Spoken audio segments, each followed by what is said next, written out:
अथ श्रीदुर्गा सप्तशती दशमोऽध्यायः। शुम्भवध ध्यानम्। ॐ उत्तप्तहेमरुचिरां रविचन्द्रवह्नि नेत्रां धनुश्शरयुताङ्कुशपाशशूलं रम्यैर्भुजैश्च दधतीं शिवशक्तिरूपां कामेश्वरीं हृदि भजामि धृतेन्दुलेखाम्। ॐ ऋषिर्वाच निशुम्भं निहतं दृष्ट्वा भ्रातरं प्राणसंमितं हन्यमानं बलं चैव शुम्भः क्रुद्धो ब्रवीद्वचः बलावले आद्दुष्टे त्वं मा दुर्गे गर्वमावह अन्यासां बलमाश्रित्य युध्यसे याति मानिनी। देव्योवाच एकैवाहं जगत्यत्र द्वितीया का ममापरा पश्यैता दुष्टमय्येव विशन्त्यो मद्विभूतयः। ततः समस्ता देव्यो ब्रह्माणि प्रमुखालयं तस्या देव्या स्तनौ जग्मु रेकैवासीत् तदाम्बिका। देव्युवाच अहं विभूत्या बहुभिरिहरूपैर्यदा स्थिता तत्संहृतं मयैकैव तिष्ठाम्याजौ स्थिरो भव।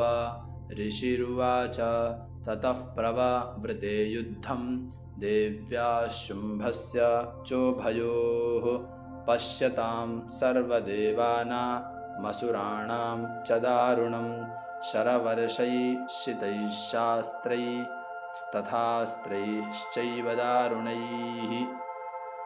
तयोर्युद्धमभूद्भूयः सर्वलोकभयङ्करं दिव्यान्यस्त्राणि शतशो मुमुचे चान्यथाम्बिका। बभञ्ज तानि दैत्येन्द्रस्तत्प्रतिघातकर्तृभिः मुक्तानि तेन चास्त्राणि दिव्यानि परमेश्वरी।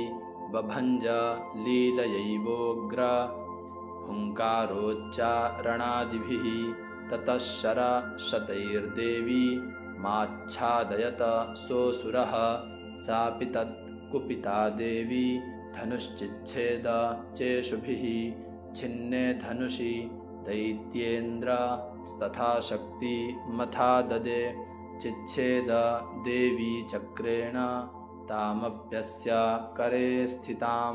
ततः खड्गमुपादाय शतचन्द्रं च भानुमते अभ्यधावत् तदा देवीं दैत्यानामधिपेश्वरः तस्यापतत एवाशु खड्गं चिच्छेद चण्डिका धनुर्मुक्तैश्चितैर्बाणैश्चर्मचार्ककरामलं हताश्वस्य तदा दैत्यश्छिन्नधन्वा विसारथि जग्राह मुद्गरं घोरमम्बिका निधनोद्यतः चिच्छेदा पततस्तस्य मुद्गरं निशितैः शरैः।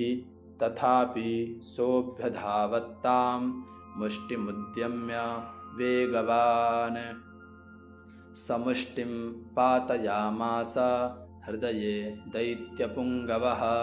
देव्यास्तं चापि सा देवी तलेनो रस्यताडयते तलप्रहाराभिहतो निपपात महीतले। स दैत्यराजः सहसा पुनरेव तथोत्थितः उत्पत्य च प्रगृह्योच्चैर्देवीं गगनमास्थितः। तत्रापि सा निराधारा युयुधे तेन चण्डिका। नियुद्धं खे तदा दैत्यश्चण्डिका च परस्परं चक्रतुः प्रथमं सिद्धा मुनिविस्मयकारकं।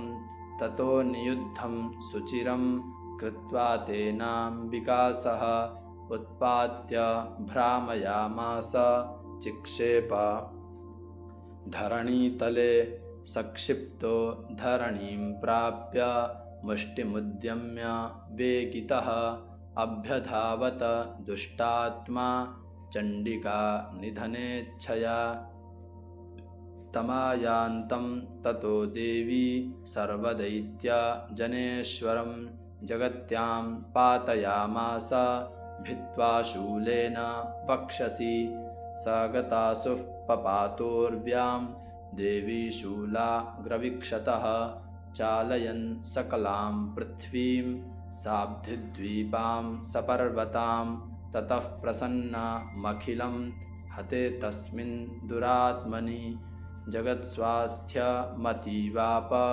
निर्मलं चाभवन्नभः उत्पात मेघास्सोल्का ये प्रागा संस्ते शमं ययुः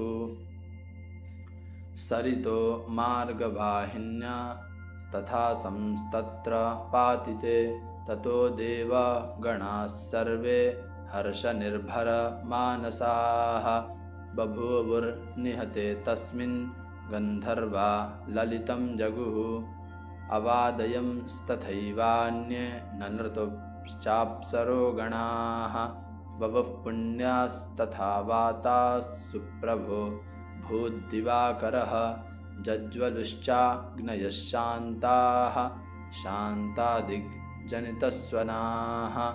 ॐ इति श्रीमार्कण्डेयपुराणे सावर्णिके मन्वन्तरे देवी माहात्म्ये शुम्भवधो नाम 10मोऽध्यायः। ओम जय माता दी। अगर आप सभी को वीडियो पसंद आए तो वीडियो को लाइक कीजिए, चैनल को सब्सक्राइब कीजिए और कमेंट में जय माता दी ज़रूर लिखिए। मिलते हैं नेक्स्ट वीडियो में, तब तक के लिए आप सभी को जय श्री राम।